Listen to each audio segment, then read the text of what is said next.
Marie Curie, a name you've likely heard before. She was a figure of monumental importance, the first woman in history to win a Nobel Prize, and still the only woman to be honored with the award in two different scientific fields. Her discoveries in radioactivity fundamentally altered our perception of the universe, revealing that atoms, the very building blocks of all matter, held a world of energy unto itself. She was an icon, a titan of intellect, but the world was more concerned with her personal life. This is the story of Marie Curie, and how she refused to be erased.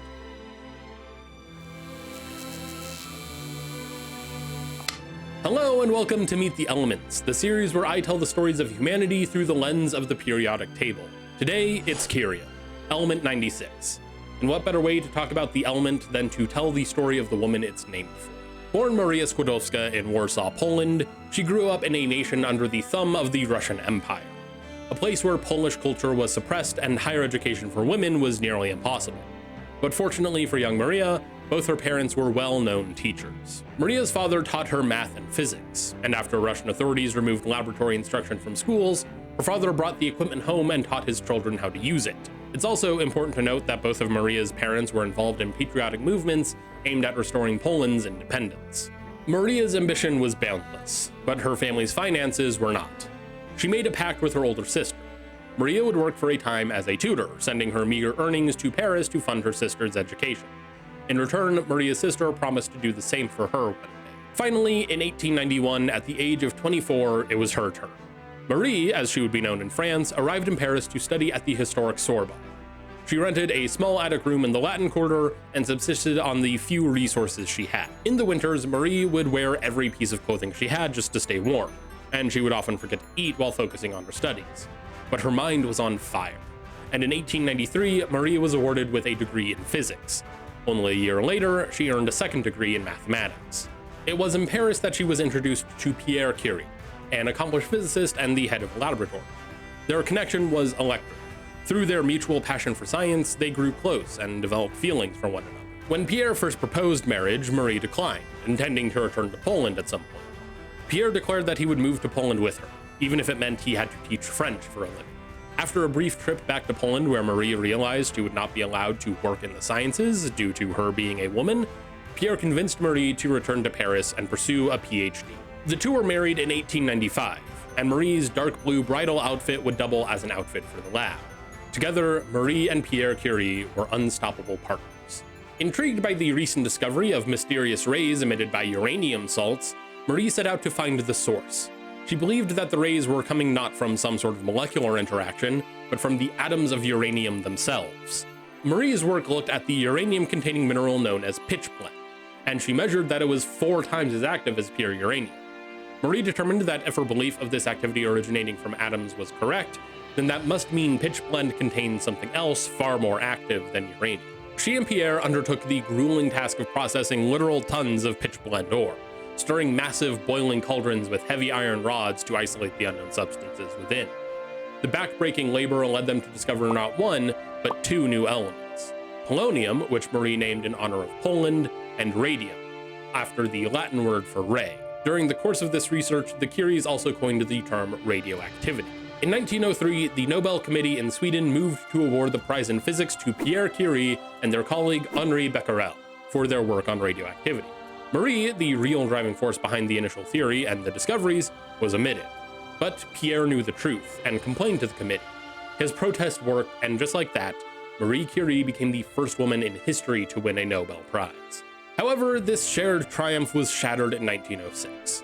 Pierre was struck by a horse-drawn carriage and fell underneath its wheels. His skull was fractured and he died instantly. Marie was utterly devastated. The University of Paris's physics department offered her the position created for her late husband as both professor and chair. Marie accepted, planning to establish a world-class laboratory in Pierre's honor. In the years that followed, Marie successfully isolated pure radium metal and defined a standard for measuring radioactivity that would later be named the Curie. By 1910, she was a global icon, but her public image was about to be broken. 4 years after Pierre's tragic death, it was revealed to the public that Marie Curie had been having an affair with a man named Paul Langevin for the past year. Paul was a scientific colleague of Marie's, and was also a former student of Pierre's. Not to mention, Paul was also several years younger than Marie. However, Paul was married, but admittedly estranged from his wife. The affair was revealed while Marie and Paul were at a conference in Brussels. The estranged Mrs. Langevin sent their love letters to a Parisian newspaper, which salivated at all the juicy bits. The press went into a feeding frenzy. This was more than gossip. It was an eruption of the ugliest xenophobia, anti-Semitism, and misogyny of the era. Marie was attacked relentlessly, being branded as a foreign Jewish homewrecker. The accusation was a complete fabrication, of course. Marie had been raised Catholic. But in the politically charged atmosphere of France, still reeling from the Dreyfus affair, when the French army convicted a Jewish officer named Dreyfus of treason using fabricated evidence, calling Curie Jewish was devastatingly effective. The same papers that had once hailed her as a French hero now dismissed her as a foreigner.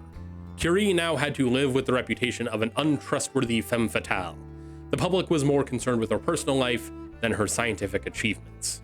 And during the chaotic public mess, Marie Curie had been awarded the Nobel Prize in Chemistry, making her the first person in history to win not only 2 prizes, but 2 prizes in different fields. But instead of being a vindication, the Nobel Committee tried to prevent her attendance at the ceremony, citing her current moral standing, implying that her presence would tarnish the honor of the Nobel institution.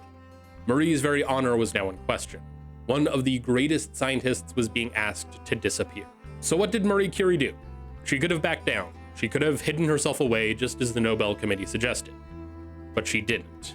Her reply to the Nobel Committee was a masterwork of quiet fury and unshakable principle. She replied that the prize has been given to her for her discovery of polonium and radium, and that there is no relation between her scientific work and the facts of her private life. To Curie, the two were entirely separate. Her science was to be judged on its merits, and its merits alone. Albert Einstein, who Curie had met at the conference in Brussels, was incandescent with rage at her treatment. He wrote her a letter brimming with contempt for her attackers, writing, "I am so enraged by the base manner in which the public is presently daring to concern itself with you that I absolutely must give vent to this feeling." Einstein urged Marie to ignore the rabble and their hogwash, but also expressed his support for her, saying, "I am impelled to tell you how much I have come to admire your intellect, your drive, and your honesty, and that I consider myself lucky to have made your personal acquaintance." Bolstered by her own iron will and the support of those like Einstein, Marie Curie went to Sweden. She walked onto that grand stage and faced the world. She accepted her second Nobel Prize as a scientist who had irrevocably changed our world. And this second Nobel Prize allowed Curie to persuade the French government to support her Radium Institute, where research was conducted in chemistry, physics, and medicine, studying effects of radioactivity. Marie Curie died in 1934 from aplastic anemia, a blood disease almost certainly caused by a lifetime of exposure to the highly radioactive elements she discovered. Even today, her notebooks from the 1890s are still so radioactive that they have to be stored in lead-lined boxes. The scandal of 1911 reveals a woman of unbelievable strength. Maria Skłodowska-Curie was a complex human being who loved and lost and was targeted by a society seemingly terrified of who she was and her refusal to play by its rules. The world tried to reduce her to a gossip headline, to erase her monumental work because of her private life. But her powerful defiance ensured that her legacy would not be defined by scandal, but rather by discovery. She stood her ground, claimed her prize, and cemented her place in history. Thanks for watching. So I didn't really mention curium all that much, but that's because the story of Marie Curie is so interesting on its own, and I didn't really think there was a need to. But now I want to hear from you. Was there anything I should have mentioned about Marie Curie that I didn't? Or maybe you want to know more about curium itself? Let me know down in the comments. And if you want more amazing stories about the scientists who are so incredible that they have an element named after them, make sure to subscribe so you don't miss the next episode of Meet the Elements.